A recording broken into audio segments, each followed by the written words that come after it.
तेज खबर पैनी।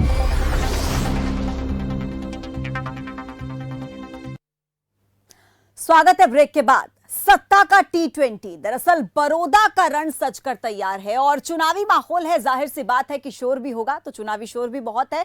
तमाम पार्टियों की तरफ से दावे किए जा रहे हैं, वादे किए जा रहे हैं, जनता को बड़े बड़े ख्वाब दिखाए जा रहे हैं।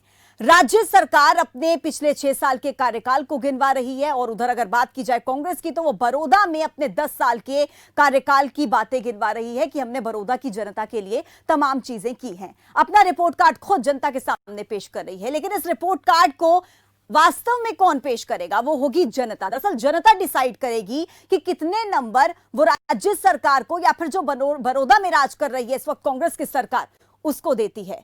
तो बड़ौदा में कुल जितने भी गांव हैं, वहां के लोग क्या क्या सोचते हैं, उनके दिल में क्या है, क्या वो चाहते हैं कि एक बार फिर से कांग्रेस को ही सत्ता में लाया जाए बड़ौदा में, या फिर वो इस बार कुछ बदलाव चाहते हैं। तो कौन होगा अर्श पर और किसे जनता बिठाएगी फर्श पर, यह तय करेगी बड़ौदा की जनता। लगातार खबरफाज की तरफ से यही कोशिश चल रही है कि हम बड़ौदा की जनता के दिल में क्या है वो आप तक पहुंचाएं। और मेरे सहयोगी अरुण जी फील्ड से मेरे साथ जुड़े हुए हैं, उनसे हम ज्यादा बातचीत करेंगे, उनसे जानेंगे कि क्या चल रहा है बड़ौदा की जनता के मन में। अरुण जी, लगातार पिछले 2 दिनों से आप चुनावी रण में मौजूद हैं, बड़ौदा के लोगों से आप बातचीत कर रहे हैं और उनके मन की बात को निकालने की कोशिश कर रहे हैं कि वो क्या चाहते हैं। क्या लगता है अरुण जी? देखिए पूजा, अभी ये जनता के मन की बात है, ये क्या सोचती है ये कहना तो थोड़ा सा मुश्किल होगा, लेकिन आप एक बात जरूर समझिए कि अभी जनता अपने दिल की बात को दबा कर बैठी है। वो कुछ बोल नहीं रही है, कुछ खोल कर नहीं बता रही है कि वो किसके साथ जाएंगे। हाँ, जो पार्टी के वर्कर्स हैं वो लगातार एक्टिव हैं, रैलियों में जा रहे हैं, सभाओं में जा रहे हैं। बड़ी रैलियां तो हालांकि अभी तक नहीं हुई हैं, लेकिन छोटी छोटी जितने भी हर गांव में जाकर के सभाएं हो रही हैं, वो एक्टिवली वहां पर बोल भी रहे हैं कि सारी चीजें। लेकिन जो जनता है, जो वोट जिसने देना है, जो जीत हार का फैसला करेगी कैंडिडेट का, वो अभी तक कुछ बोल नहीं रही है। हमने बहुत सारे लोगों से बात करी, ऑफ कैमरा जब भी आते हैं तो वो अपने दिल की बात खोल देते हैं, लेकिन कैमरा के सामने वो बोलने से हिचकते हैं। वो कहते हैं कि अभी हम कुछ नहीं बोल सकते। हालांकि सीधे तौर पर हम ये भी नहीं किसी से जान सकते वो कि किसको वोट देंगे, ये क्योंकि चुनाव आचार संहिता का मसला होता है। लेकिन हाँ, इतना जरूर है कि लोग ये जरूर कहते हैं कि हम कहाँ पर और किस नेता के साथ जा रहे हैं, या हमें कौन सी पार्टी का जो है वो चाहिए, या कौन सी पार्टी का सहयोग हम करने जा रहे हैं। लेकिन जनता असल में किसे वोट देगी, ये तो 3 तारीख को जब वो वोट देने जाएगी, वो तभी जाकर के स्पष्ट होगा। पूजा, इतना जरूर है कि राजनीतिक दल जो है हर तरीके की कोशिश कर रहे हैं। आपने देखा अभी योगेश्वर दत्त का एक पुराना ट्वीट जो है वो सामने आ गया, उससे जो दलित समाज है, जो SC/BC कोटा के जो लोग हैं, उनमें एक नाराजगी देखी गई। हालांकि उन्होंने अभी थोड़ी देर पहले हम उनसे बात कर रहे थे तो उन्होंने इस बात को नकारा कि उनमें कोई नाराजगी नहीं है, ये विपक्षी लोग हैं, कांग्रेस के लोग हैं, वो इस तरीके की नाराजगी का प्रोपेगेंडा जो है वो इस तरीके का फैला रहे हैं जानबूझकर। लेकिन लोग नाराज नहीं है, मैं अपनी बात पर अडिग हूँ।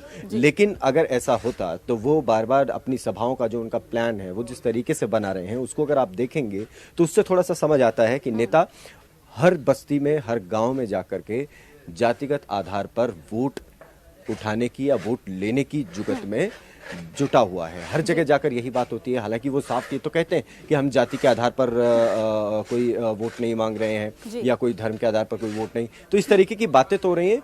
लेकिन जब जमीन पर आप देखते हैं तो वहां पर जब काम हो रहा होता है या वोट मांगी जा रही होती है, तो उसका आधार या कोई प्रोग्राम रखा जा रहा है। मान लीजिए आज जिस गाँव में हम हैं, रामगढ़ गाँव ये है, यहाँ पर अब से थोड़ी देर पहले योगेश्वर दत्त एक सभा कर रहे थे। उन्होंने उनकी जो सभा का जो जगह जो तय की गई थी वो एक ऐसी जगह है जहां पर गांव के जो दलित समाज के लोग रहते हैं, उस जगह पर उन्होंने अपनी सभा को नियत किया और यहीं पर वो सभा हुई और यहीं पर उस बात का जिक्र उन्होंने किया जो ट्वीट उनका वायरल हो रहा था पिछले कुछ दिनों से, जो पिछला पुराना ट्वीट था। तो आप समझ रहे हैं कि ये सब चीजें जोड़ करके देखा जा रहा है। काफी महत्वपूर्ण बात आप कर रहे हैं, आपको मैं माफी के साथ रोकना चाहूंगी, फिर से आपके पास मैं वापस लौट रही हूँ। एक बार क्या चल रहा है बड़ौदा की जनता के दिल में, क्योंकि देखिए हम कोशिश कर रहे हैं लगातार आप तक पहुंचाने की कि बड़ौदा की जनता के दिल में इस वक्त क्या है। हालांकि हमने लगातार आपको वो तमाम बाइट्स भी सुनवाई कि जो लोगों का कहना है कि वो क्या सोच रहे हैं बीजेपी के बारे में, कांग्रेस के बारे में या इनेलो के बारे में। हालांकि एक पार्टी के बारे में बोलने से लोग साफ तौर पर इनकार कर रहे हैं और ये भी कह रहे हैं कि हम किसी प्रत्याशी के अगेंस्ट नहीं है, हम एक पर्टिकुलर विकास की बात यहां पर कर रहे हैं, जो कि कोई भी पार्टी विकास कार्यों के बारे में बात नहीं करती है। और ये अक्सर हम भी सुनते हैं कि जब भी किसी भी नेता से, किसी भी पार्टी के नेता से सवाल किया जाता है कि आप बड़ौदा की जनता के लिए क्या करेंगे, इस पर अक्सर वो ज्यादा नहीं बोल पाते हैं, लेकिन बार बार इसी बात का उल्लेख करने लगते हैं कि हमने पिछले इतने सालों में बड़ौदा की जनता के लिए ये किया और हमने बड़ौदा की जनता के लिए ये किया, लेकिन भविष्य में आप क्या करेंगे, ये सबसे ज्यादा महत्वपूर्ण सवाल है। अरुण जी एक बार फिर से मेरे साथ जुड़ गए हैं। अरुण जी, एक महत्वपूर्ण बात जो मैं आपसे जानना चाहती हूं वो ये है कि जब भी हम बड़ौदा के विषय में राजनेताओं की टिप्पणियां सुनते हैं या उनके दावे सुनते हैं, तो कभी कहीं ना कहीं ये चुनाव बेहद दिलचस्प मोड़ पर आता हुआ नजर आता है। लेकिन क्योंकि आप फील्ड में मौजूद हैं, मुझे लगता है बड़ौदा में कुल 59 गांव हैं जितनी मेरी जानकारी है उसके अनुसार, तो आप लगातार अन्य अन्य गांवों में जाकर के वहां के लोगों से बातचीत कर रहे हैं। आपको नहीं लगता कि उनसे बातचीत करने के बाद ये चुनाव और ज्यादा दिलचस्प लगने लगा है? देखिए पूजा, पहले तो मैं सही करूं तो 54 गांव हैं बड़ौदा हलके में, और यहाँ कोई शहर नहीं लगता है, तो गांव और गांव देहात के लोग जो हैं वो अपने आप में निर्णायक हो जाते हैं, और देहात के मसले, देहात के मुद्दे, गांव के मसले जो हैं, उनके जो मुद्दे हैं वो अपने आप में महत्वपूर्ण हो जाते हैं।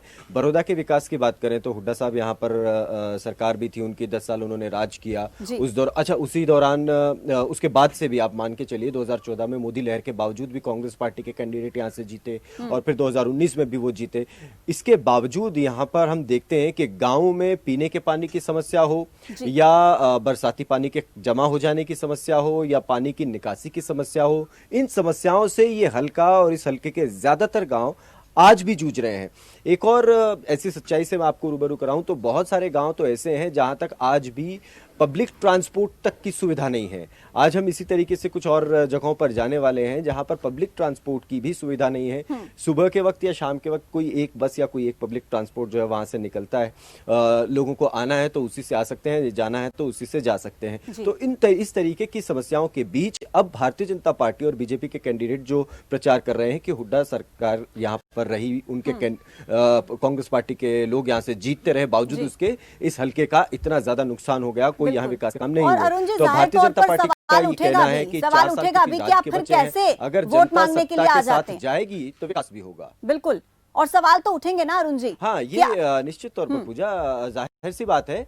हाँ बिल्कुल, जाहिर सी बात है कि वोट मांगने आप फिर कैसे आ जाते हैं जब आपने विकास कार्य अपने समय में करवाए नहीं। तो भारतीय जनता पार्टी इसी बात को कह रही है कि जब अगर आप जब सरकार में रहे तब आपने कोई काम यहाँ पर करवाए नहीं, हल्के में जितने भी काम हुए हैं अब हम उसको करवा रहे हैं, अब गति पकड़ रहे हैं, और 4 साल और बाकी हैं। अगर जनता यहाँ से भारतीय जनता पार्टी और जेजेपी के कैंडिडेट जो योगेश्वर दत्त हैं उनको चुनती है तो वो राज्य के साथ जनता जाएगी। इस बात को आप समझिए, इस बात का जिक्र भी बार बार हो रहा है। और अगर जनता जाती है तो निश्चित तौर पर हमने जींद में देखा, जींद का उपचुनाव हुआ और यही बात वहां पर कही गई कि राज्य के साथ चलो काम होगा।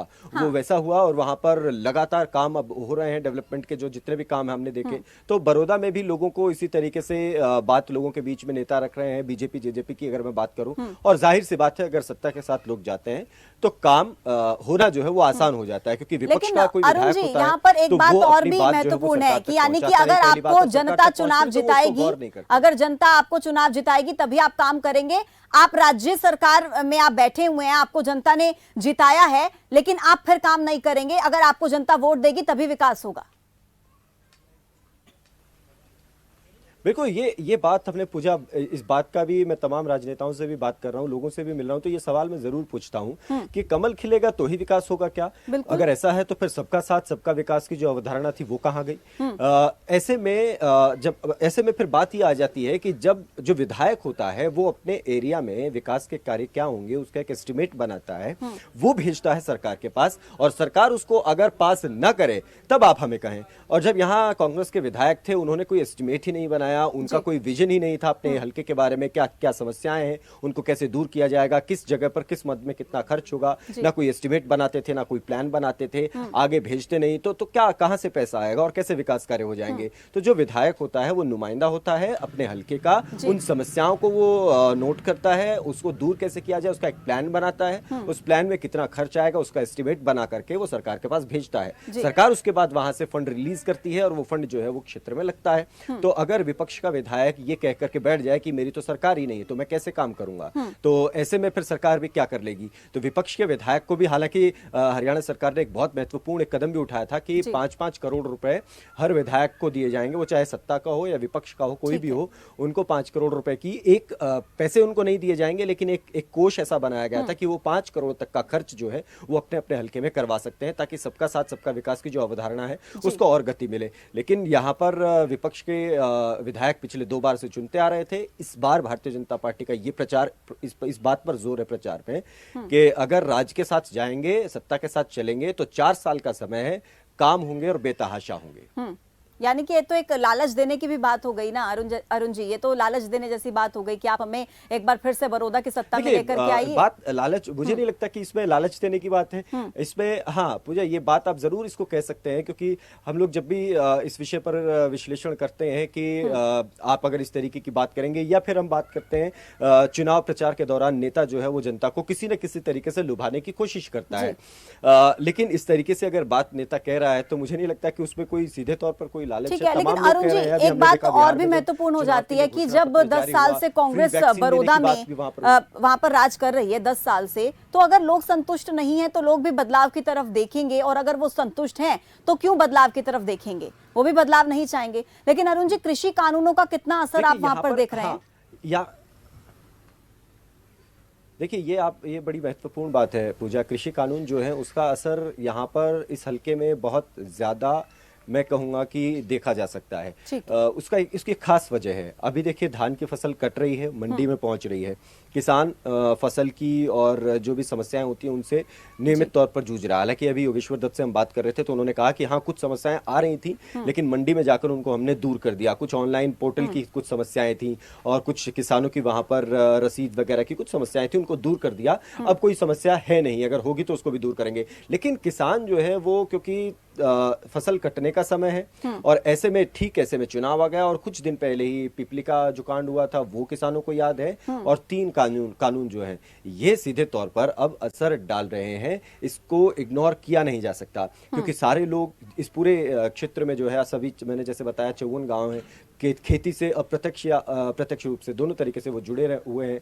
तो ऐसे में इन कानूनों का असर जरूर रहेगा, कितना होगा ये कहा नहीं जा सकता, क्योंकि रिजल्ट जब आएगा तभी इसके बारे में पूजा बताया जा सकता है। लेकिन हाँ, इसका असर जरूर रहने वाला है, इस बात को जरूर नोट किया जा सकता है। अरुण जी, लेकिन INLD का जिक्र हम नहीं कर रहे हैं, तो जनता को INLD को लेकर के क्या उनका रुख है, क्या वो सोचते हैं इस बारे में?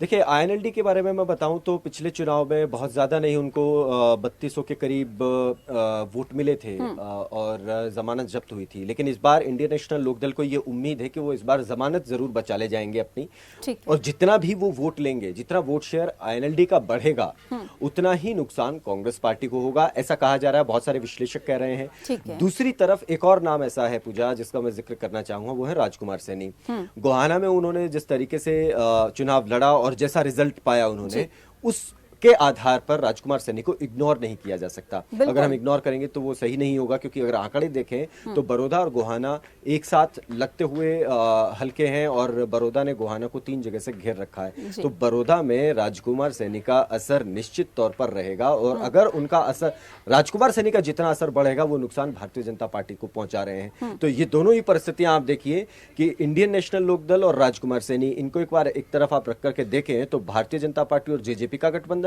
और कांग्रेस पार्टी, इन 2 मुहानों पर कड़ी टक्कर, और इन दोनों ही मुहानों पर थोड़ा थोड़ा नुकसान पहुंचाने के लिए राजकुमार सैनी और इंडियन नेशनल लोकदल। इसको अगर पूरा का पूरा हम समझेंगे और देखेंगे तो इस निष्कर्ष पर पहुंचते हैं कि कांग्रेस और बीजेपी की लड़ाई में अब राजकुमार सैनी और इंडियन नेशनल लोकदल वो एक दूसरे, इन दोनों ही पार्टियों का सहयोग किसी न किसी रूप से करते हुए दिख रहे हैं। प्रत्यक्ष तौर पर तो मैं नहीं कहूंगा, लेकिन हाँ अप्रत्यक्ष रूप से वोट शेयर को वो जितना बढ़ाएंगे उतना ही दूसरी पार्टी को नुकसान पहुंचाएंगे, ऐसा माना जा रहा है। ठीक है अरुण जी, आपका बहुत बहुत शुक्रिया तमाम अपडेट्स और जानकारी हम तक पहुंचाने के लिए। तो देखिए आप समझ रहे हैं कि इस वक्त बड़ौदा का जो उपचुनाव है वो कितने दिलचस्प मोड़ पर नजर आ रहा है। लेकिन इसमें ना एक महत्वपूर्ण बात यह भी है कि जो पिछली बार के अगर आंकड़ों को देखा जाए, जो कि जेजेपी को लगभग 32,000 के आसपास वोट मिले थे, तो ऐसे में वो 32,000 से ज्यादा वोट, जो कि इतना बड़ा आंकड़ा है, वो इस वक्त किसकी तरफ शिफ्ट होगा, ये भी एक बहुत बड़ा सवाल है। क्योंकि अब लोगों से जब इस बारे में बात की गई, वो भी सीधे तौर पर कैमरे के सामने कुछ हालांकि नहीं बोल रहे हैं, लेकिन ऑफ कैमरा काफी कुछ बातें लोगों के दिल से निकलकर सामने आ रही हैं।